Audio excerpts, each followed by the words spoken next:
من النور. الحمد لله الذي خلق النور من النور. الحمد لله الذي خلق النور من النور وأنزل النور على الطور.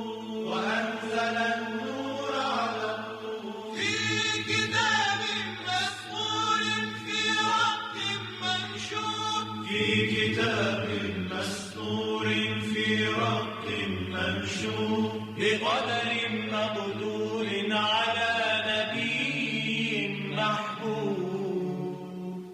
الحمد لله الذي هو بالعز مذكور. الحمد لله الذي هو بالعز مذكور وبالفخر مشهور. وبالفخر مشهور. الحمد لله الذي هو بالعز مذكور. الحمد لله الذي هو بالعز مذكور وبالفخر مشهور. وبالفخر مشهور.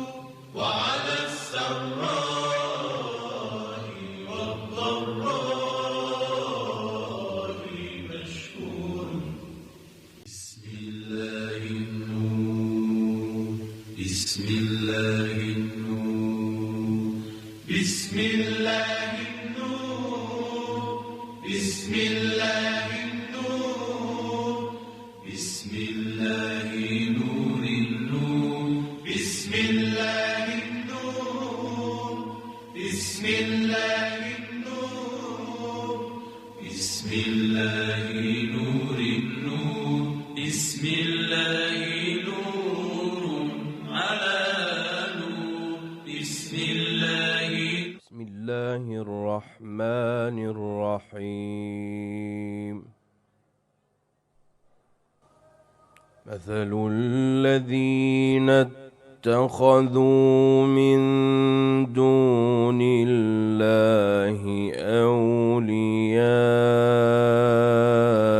كمثل العنكبوت اتخذت بيتا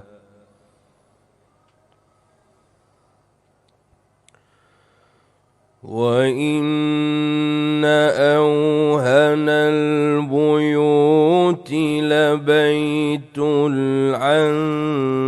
العنكبوت لو كانوا يعلمون.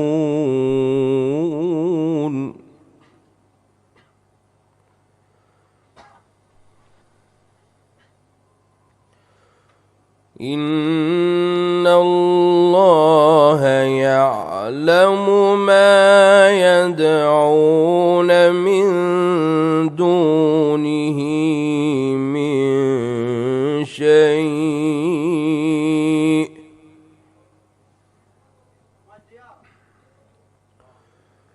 وهو العزيز الحكيم.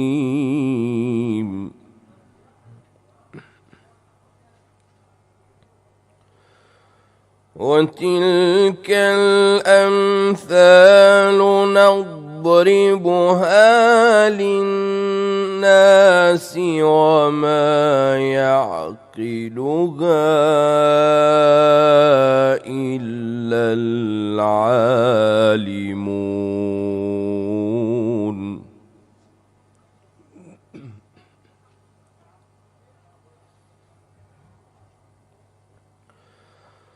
خلق الله السماوات والأرض بالحق إن في ذلك لآية للمؤمنين.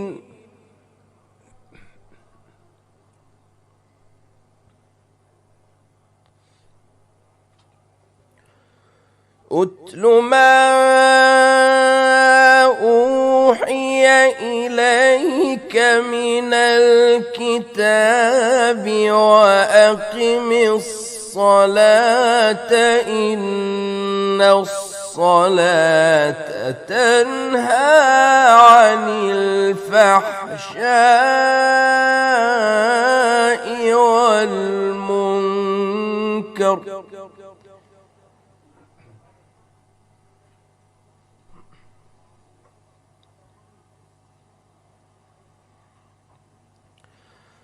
ولذكر الله أكبر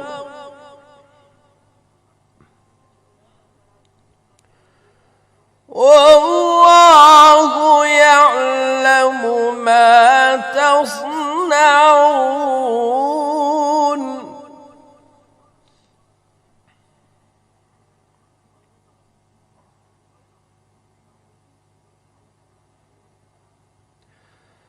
ولا تجادلوا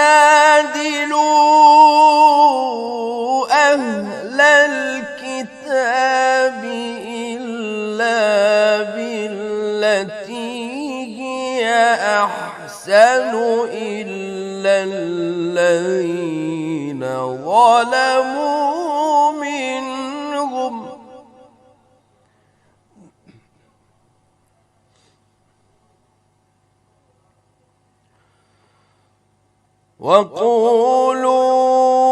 وقولوا آمنا بالذي أنزل إلينا وأنزل إليكم وإلهنا وإلهكم واحد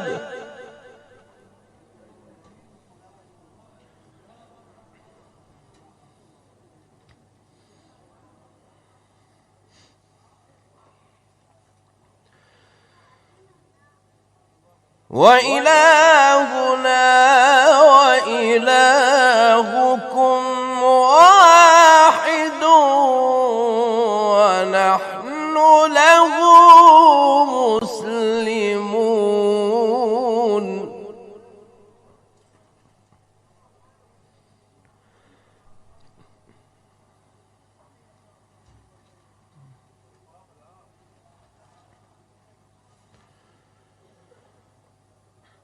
وإلهنا وإلهكم واحد ونحن له مسلمون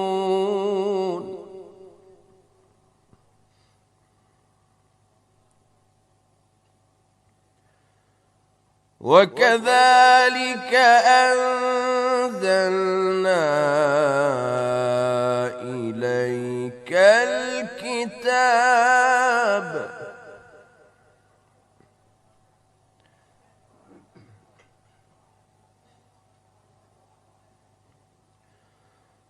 فالذين آتيناهم الكتاب يؤمنون به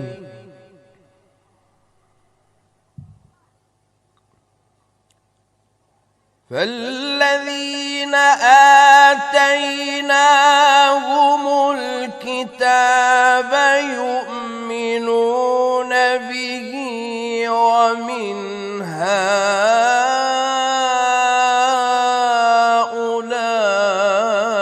هؤلاء من يؤمن به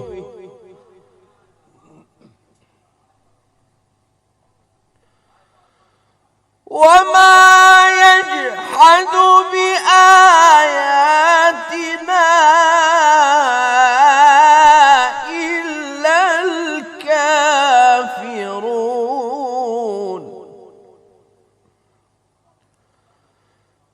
وما كنت تتلو من قبله من كتاب ولا تخط تخطه بيمينك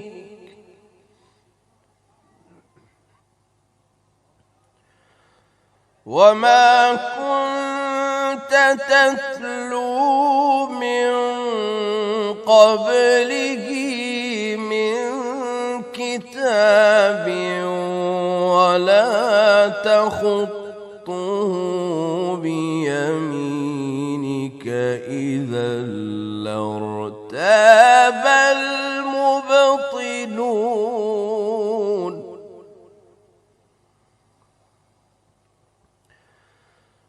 بل هو آيات بينات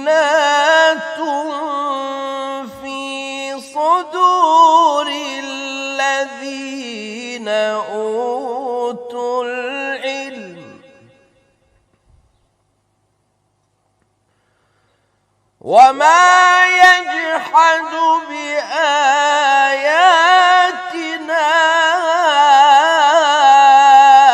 إلا الظالمون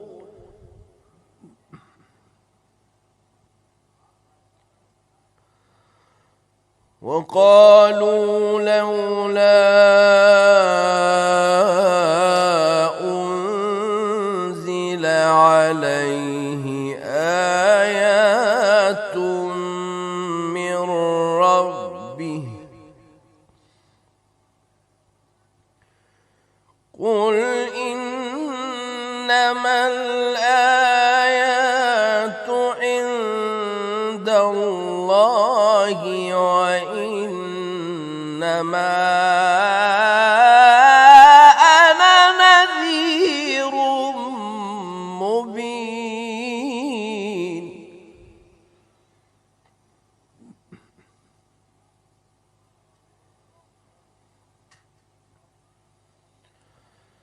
أولم يكفهم أنا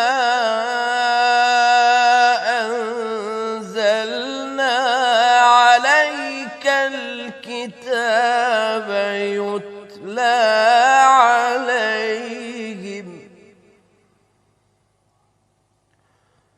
إن في ذلك لرحمة وذكرى لقوم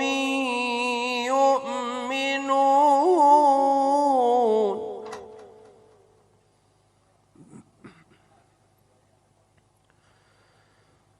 قل كفى بالله بيني وبينكم شهيدا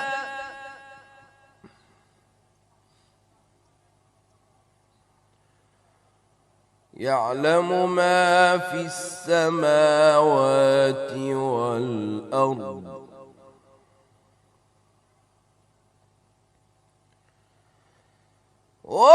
والذين آمنوا بالباطل وكفروا بالله أولئك هم الخاسرون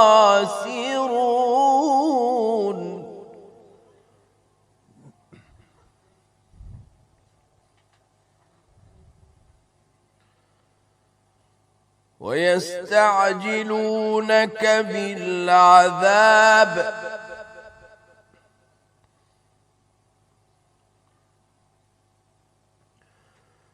ولولا أجل مسمى لجاءهم العذاب وليأتينهم بغتة وهم لا يشعرون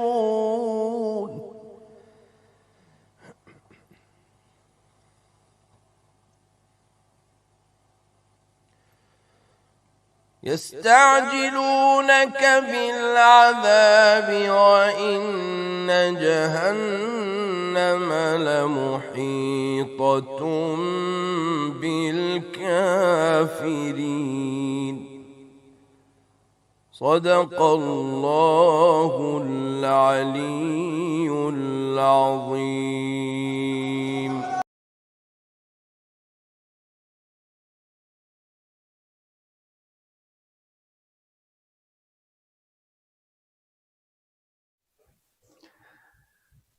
أعوذ بالله من الشيطان الرجيم.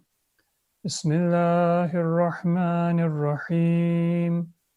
الحمد لله رب العالمين بارئ الخلائق أجمعين، والصلاة والسلام على سيدنا ونبينا أبي القاسم محمد.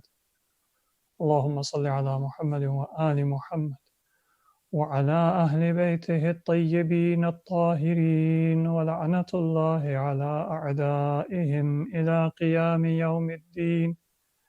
رب اشرح لي صدري ويسر لي أمري واحلل عقدة من لساني يفقه قولي، أما بعد. السلام عليكم ورحمة الله وبركاته. We have been discussing some of the ahadith of Ahlul Bayt alayhimus salatu wassalam with regard to improving our character so that our actions, our words can reflect the sublime character, the noble and the perfect morals of Ahlul Bayt themselves. And in this regard, let us look at a hadith of Imam Ja'far as-Sadiq alayhi salatu wassalam, in which our sixth Imam alayhi salam describes the qualities of a believer in terms of the believer's relationship to their earnings, to their possessions, and how they speak and act with other people. Imam Ja'far as-Sadiq alayhi salatu wassalam says that al-mu'minu man taba maksabuh. A believer is a person whose earnings are tayyib. Taba and tayyib, they come from a root which means to be clean and to be pure.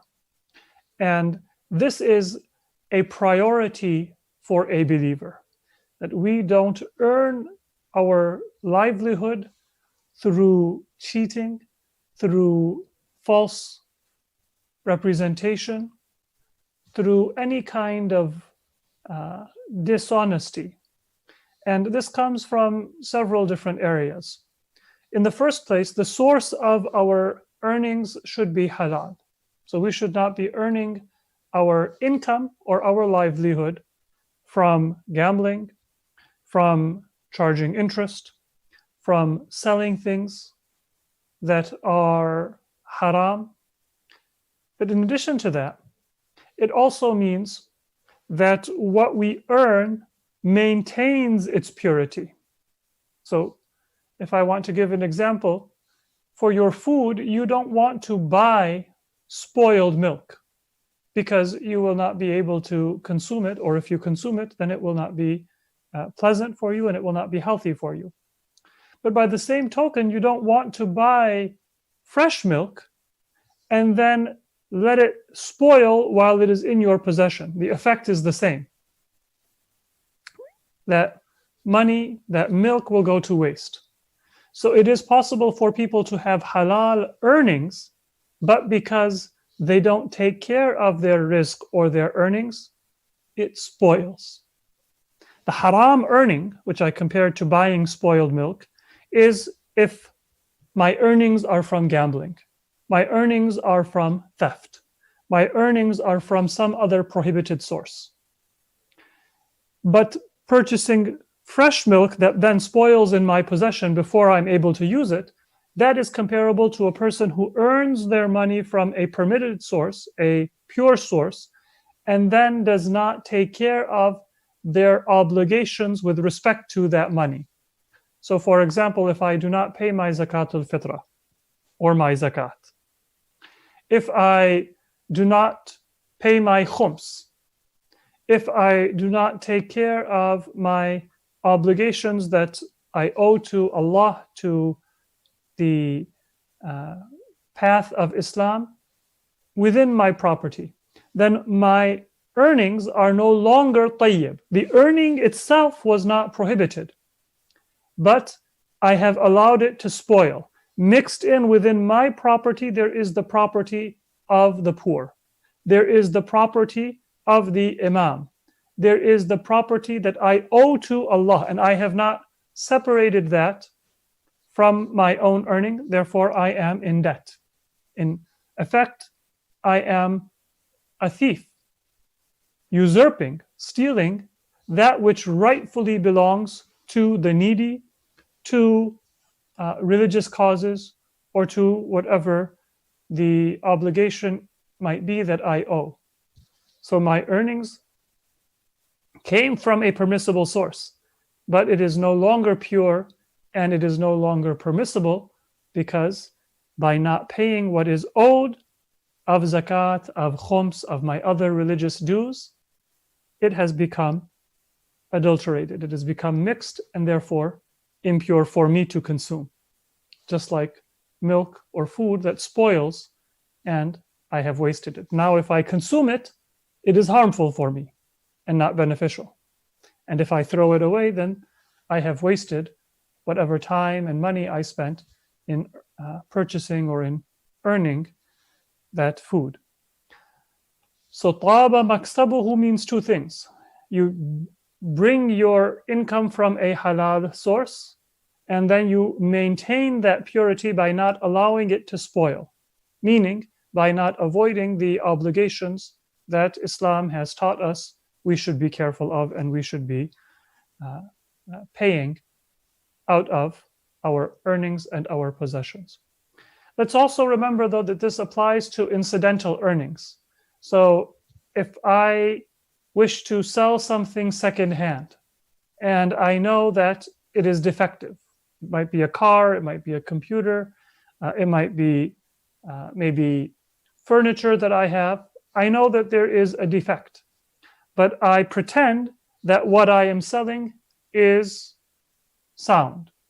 And so something that might be worth one amount as a fair price, I sell it for double that amount or greater than its amount by misrepresenting whether it is in working condition or not, by misrepresenting how it was used. Let's say, for example, just to take a simple example, I have a lawnmower and I used it for 3 years, and I know that several times as I was mowing the lawn, I hit various twigs and rocks, and it's been used roughly.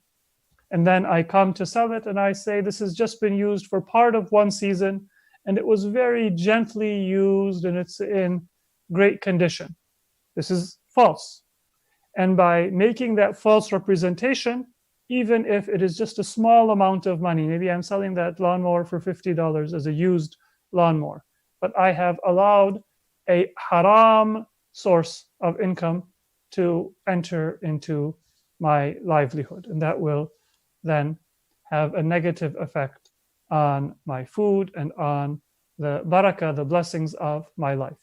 So it's not only about paying your zakat and khums, it's not only about your main source of income, but even those secondary things that we don't think too much about.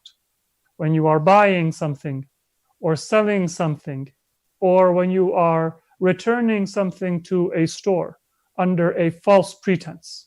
If I know that I bought something 3 months ago and I falsely claim that I just bought it last week and I want to return it, this is also falsification, and it removes the blessing and the barakah from my possessions and my earnings.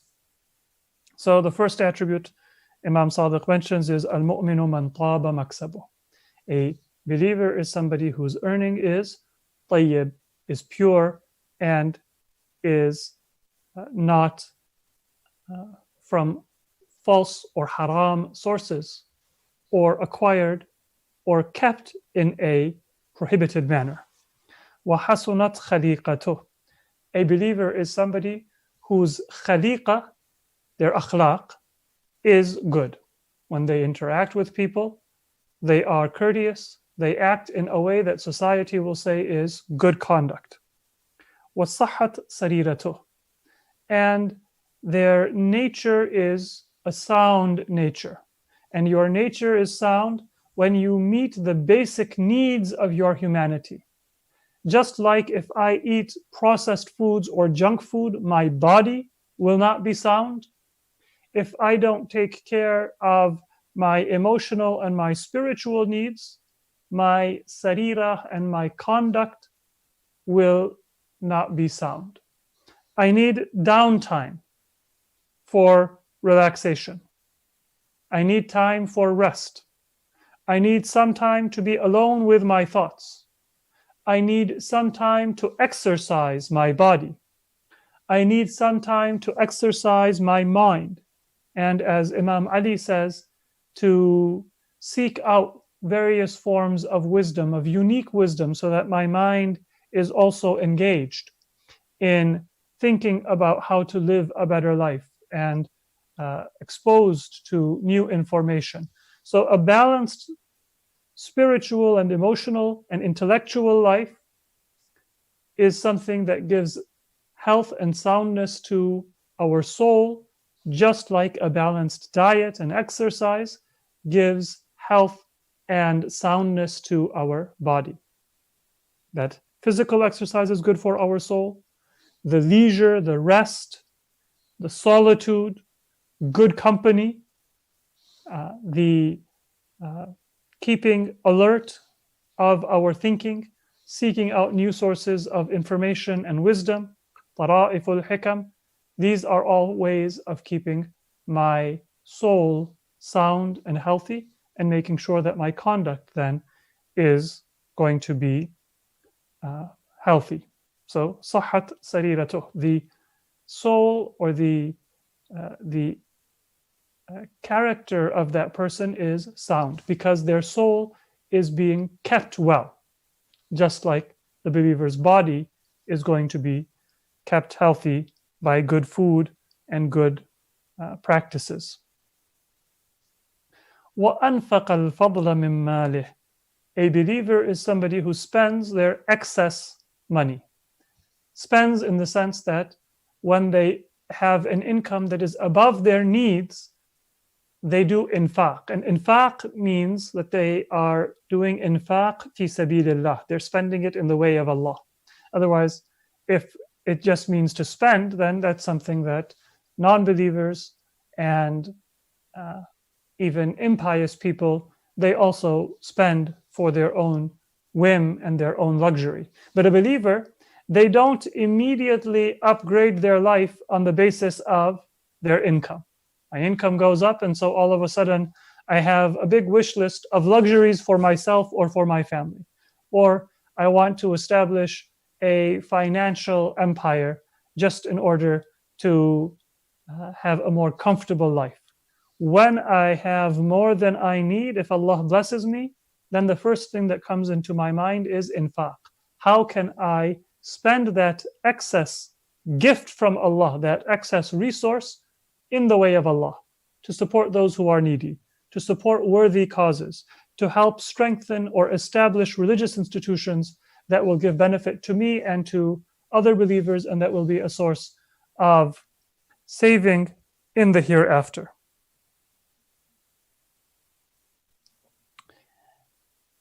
وَأَمْسَكَ الْفَضْلَ مِنْ كَلَامِهِ. And then a believer is somebody who withholds the excess of their speech. أَمْسَكَ الْفَضْلَ مِنْ كَلَامِهِ. I spend the excess of my money in the way of Allah, but I withhold the excess of my speech. And we often do the opposite.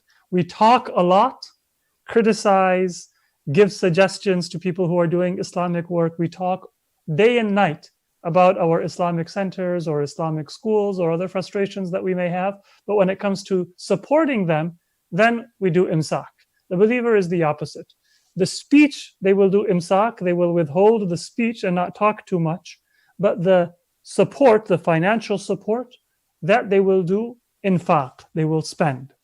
We often do the opposite. We do infaq of our words. We give people too many words, and we do imsak of our money. We don't spend in the way of Allah. وَكَفَى النَّاسَ شَرَّهُ. A believer is a person who protects people from whatever harm may come from them. They don't harm other people. وَأَنصَفَ النَّاسَ مِن نَفْسِهِ. And gives people justice. They don't grade themselves very generously and grade other people harshly. They are fair. And they give people a fair dealing, even if it comes to the harm for their own personal short-term interests. These are the attributes mentioned by Imam Ja'far Sadiq. In conclusion, I will just repeat the words of this hadith and the translation. قال الإمام جعفر الصادق عليه الصلاة والسلام, our sixth Imam, Imam Ja'far al-Sadiq عليه السلام, said, المؤمن من طاب مكسبه. A believer is one whose earning is halal. وحسنت خليقته. Their character is good. وصحت سريرته. Their nature is sound and healthy. وأنفق الفضل من ماله. They spend their excess money. وأمسك الفضل من كلامه. And they withhold the excess of their speech from people, from bothering people. وَكَفَى النَّاسَ شَرَّهُ. They withhold their evil from people. وَأَنصَفَ النَّاسَ مِن نَفْسِهِ. And they give people justice from their own actions and their own speech. They are fair in their dealings with others. May Allah grant us the ability to benefit from these teachings of Ahlul Bayt alayhimu salatu wassalam and develop these attributes in our words, in our character, and with respect to the possessions that Allah has given us and the blessings that He has bestowed upon us. Assalamu alaikum wa rahmatullahi wa barakatuh.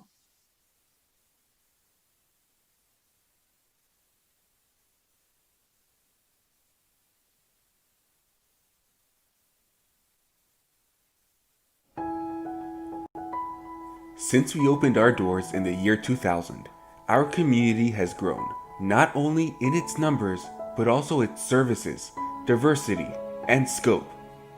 In order to continue this growth and prepare ourselves for the future, we have embarked on an ambitious journey to construct a purpose-built facility that will better serve followers of the Ahlul Bayt in DC, Maryland, and Virginia. The new masjid complex will feature prayer and lecture halls, classrooms, outdoor and indoor recreational space, and dedicated facilities for burial preparation. Located in central Fairfax County, Virginia, minutes from George Mason University and close to major highways, the new center will be accessible for anyone living in the DMV area. With the grace of Allah, this facility will serve as a religious home and anchor for our community. It will be a source of spiritual rejuvenation, guidance, community building, and outreach. After years of preparation and prayers, we have submitted our plans to the county and will inshallah begin construction soon. We ask you to join us in this endeavor however you can. First, we ask for your du'as. Second, we ask you to enrich our community and programs with your participation and volunteering. And finally, we ask for your financial contributions to make this masjid and community center a reality. إنما يعمر مساجد الله من آمن بالله واليوم الآخر وأقام الصلاة وآتى الزكاة ولم يخش إلا الله فعسى أولئك أن يكونوا من المهتدين. الرحمن الرحيم. اللهم صل على محمد وآل محمد.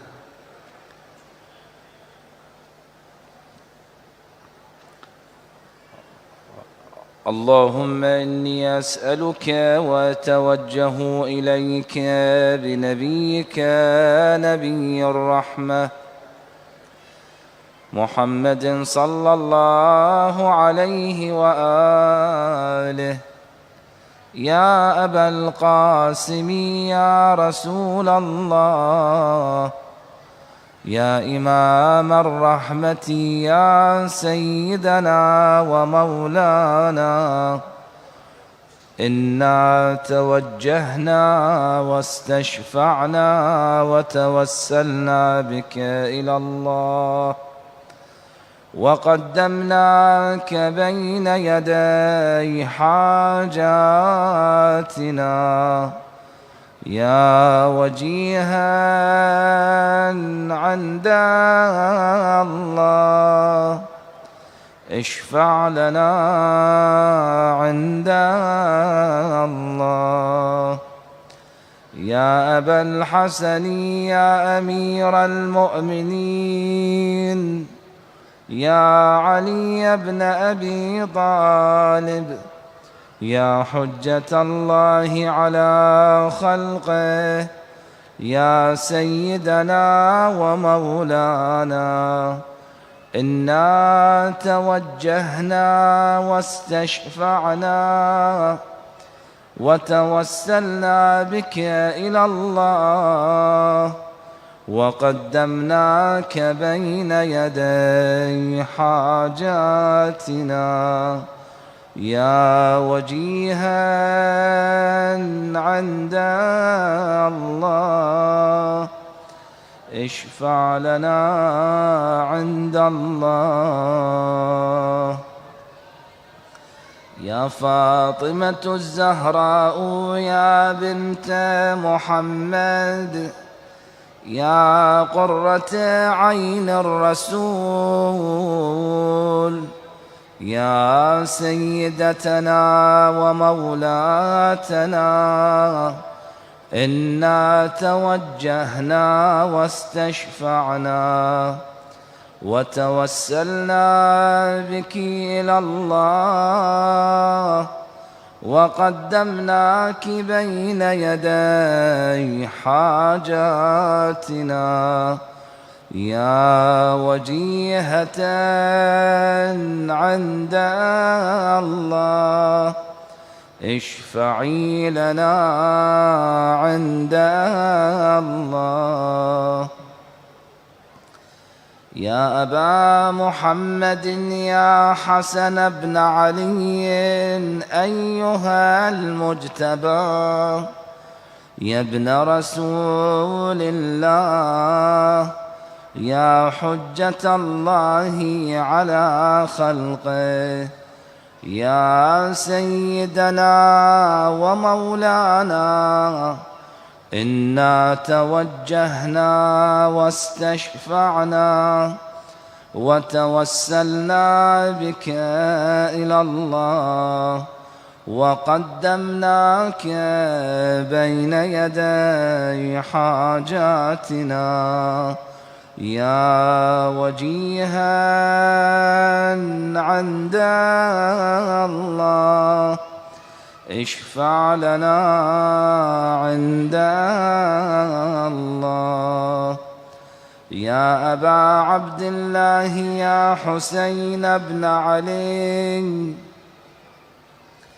أيها الشهيد يا ابن رسول الله، يا حجة الله على خلقه، يا سيدنا ومولانا، إنا توجهنا واستشفعنا وتوسلنا بك إلى الله، وقدمناك بين يدي حاجاتنا، يا وجيها عند الله، اشفع لنا عند الله.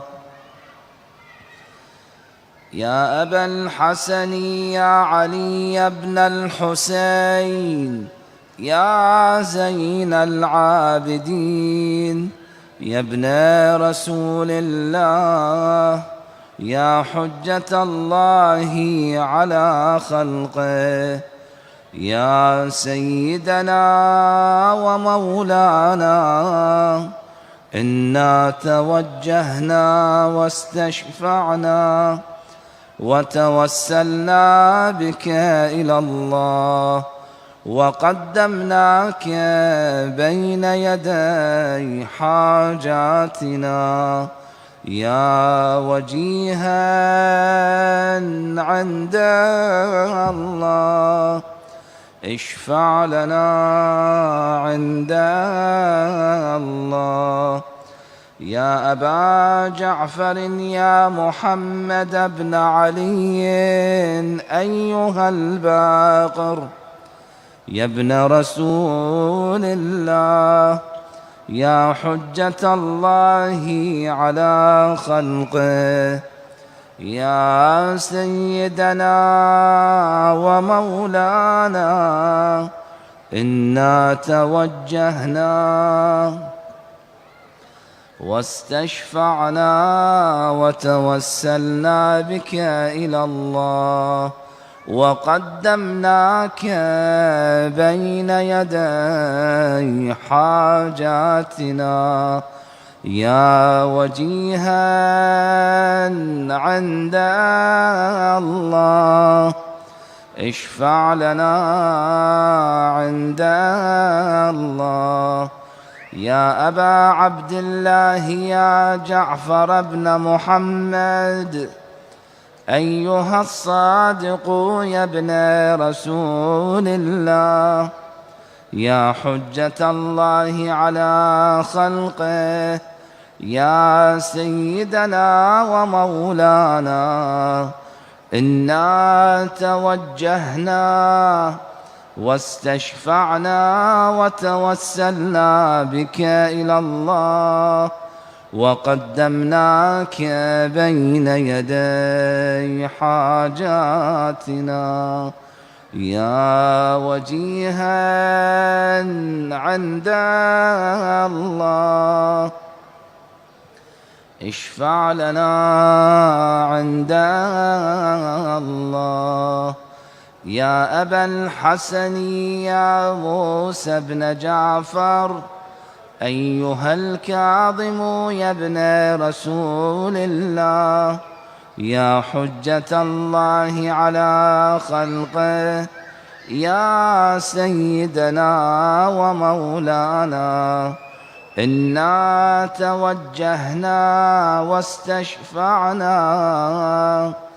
وتوسلنا بك إلى الله وقدمناك بين يدي حاجاتنا يا وجيها عند الله اشفع لنا عند الله.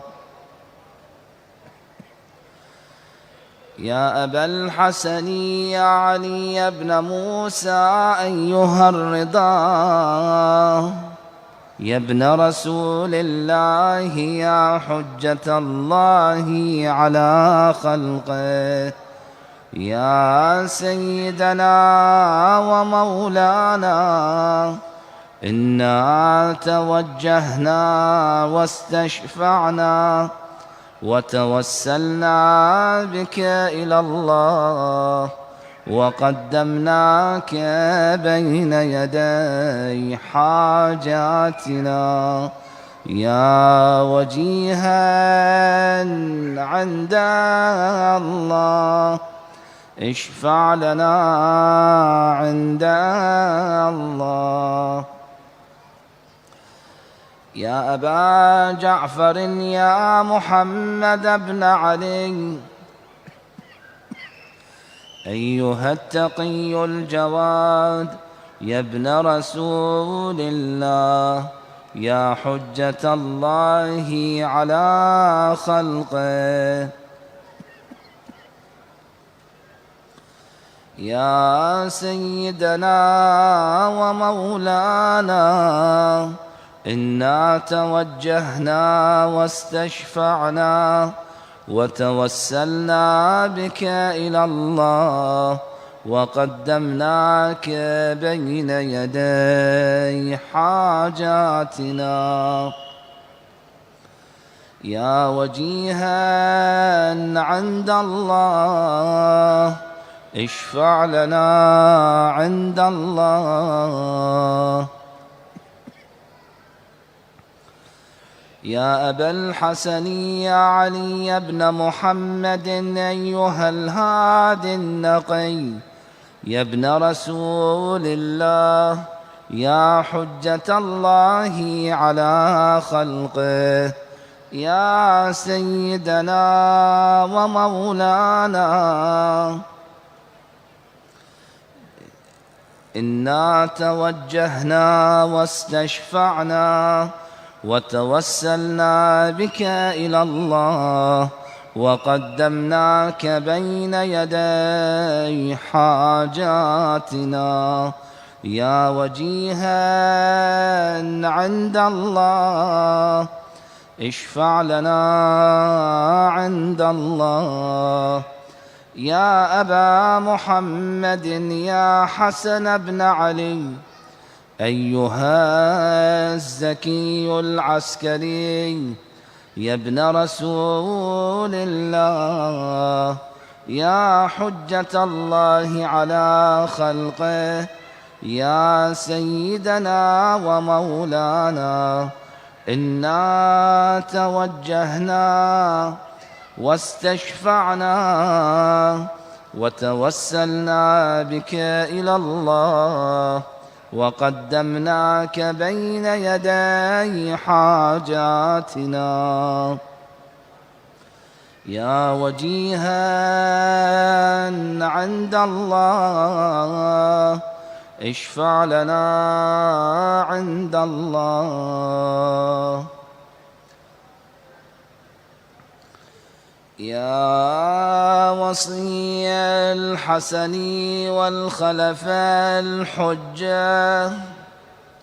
والخلفاء الحجة أيها القائم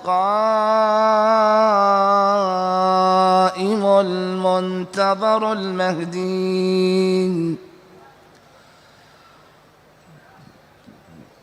يا ابن رسول الله يا حجة الله على خلقه يا سيدنا ومولانا إنا توجهنا واستشفعنا وتوسلنا بك إلى الله وقدمناك بين يدي حاجاتنا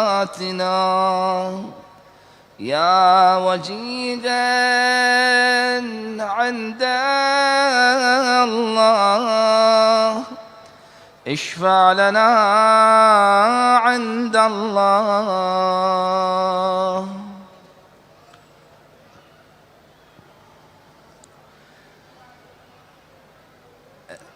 أين الطالب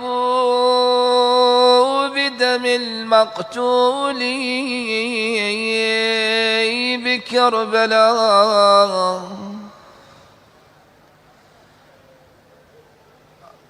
الله يا حامي الشريعة تقر وهي كذا مروعة بك تستغيث وقلبها لك عنجوا يشكو صدوعا كم ذا القعود سيدي ودينكم هدمت قواعده الرفيعة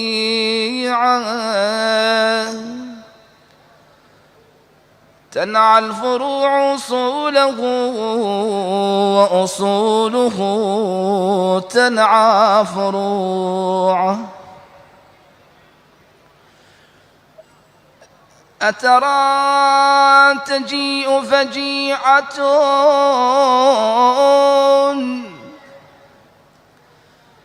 بأمض من تلك الفجيعة، ماذا يهيجك إن صبرت لوقعة الطف الفظيعة،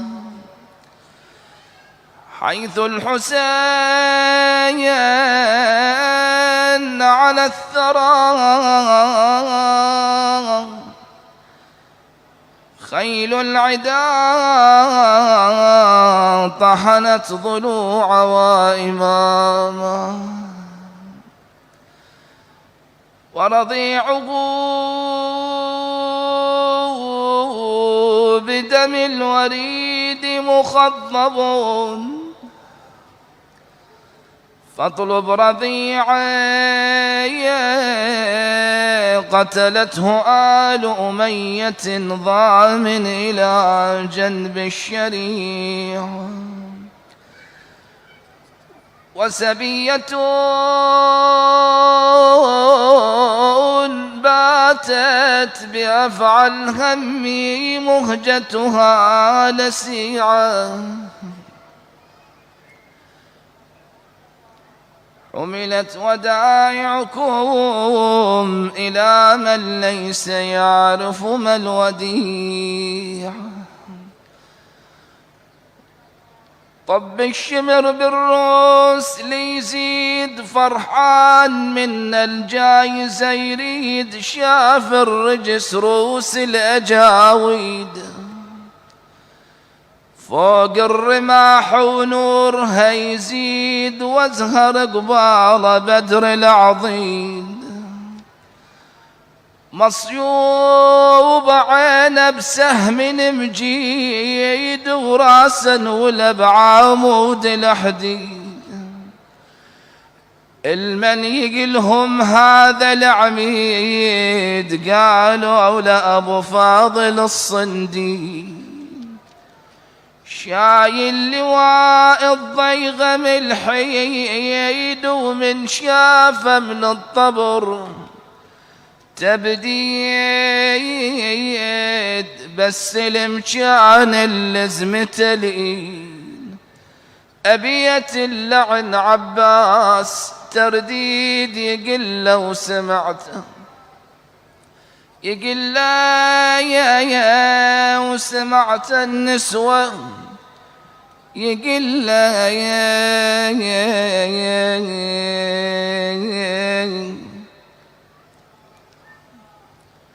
اطلبوا حوائجكم فإنها تقضى بمشيئة الله تبارك وتعالى، وببركة إمامنا صاحب العصر والزمان عجل الله تعالى فرجه الشريف، وجعلنا من أنصاره وأعوانه، ونجانا الله تبارك وتعالى من هذا الوباء العظيم، ببركة وحب أهل البيت صلوات الله وسلامه عليهم أجمعين.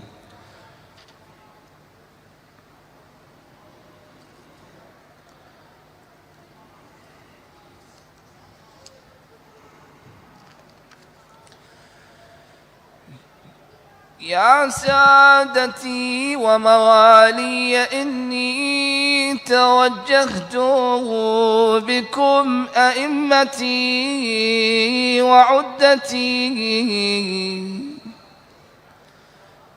ليوم فقري وحاجتي إلى الله، وتوسلت بكم إلى الله، واستشفعت بكم إلى الله، فاشفعوا لي عند الله، واستنقذوني من ذنوبي عند الله، فإنكم وسيلتي إلى الله، وبحبكم وبقربكم أرجو نجاة من الله، فكونوا عند الله رجائي يا سادتي يا أولياء الله، صلى الله عليهم أجمعين، ولعن الله أعداء الله ظالميهم من الأولين والآخرين، آمين رب العالمين. اللهم محمد وعجل وقرب فرج إمام زماننا، واجعلنا من أنصاره وأعوانه. اللهم كن لوليك الحجة ابن الحسن صلواتك عليه وعلى آبائه في هذه الساعة وفي كل ساعة، وليا وحافظا وقائدا وناصرا ودليلا وعينا، حتى تسكنه أرضك طوعا وتمتعه فيها طويلا. اللهم اقض حاجة كل محتاج، واشف كل مريض، وفرج عن كل مكروب ومهموم ومظلوم. طالب ذرية ارزقه ذرية صالحة، طالب علم ارزقه العلم والعمل الصالحين. اللهم نجنا من هذا الوباء العظيم بحرمة محمد وآل محمد. وإلى أرواح المؤمنين والمؤمنات والشهداء السعداء، رحم الله من يقرأ سورة الفاتحة تسبقها الصلاة على محمد وآل محمد. السلام عليك يا حجة الله في أرضه، السلام عليك يا أين الله في خلقه،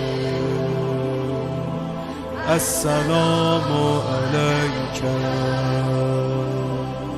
يا نور الله الذي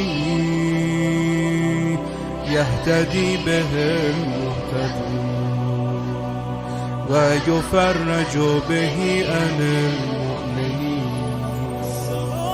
السلام عليك أيها المهذب الخائف، السلام عليك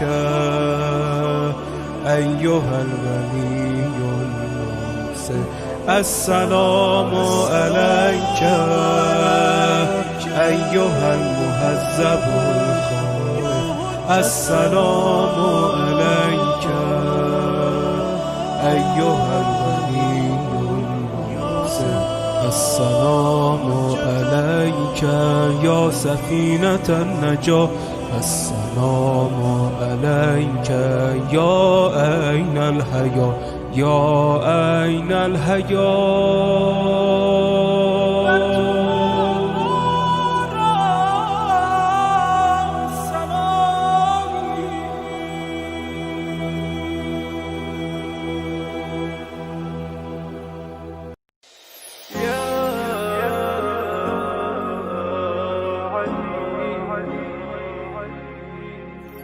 نادي علي المظهر العجائب،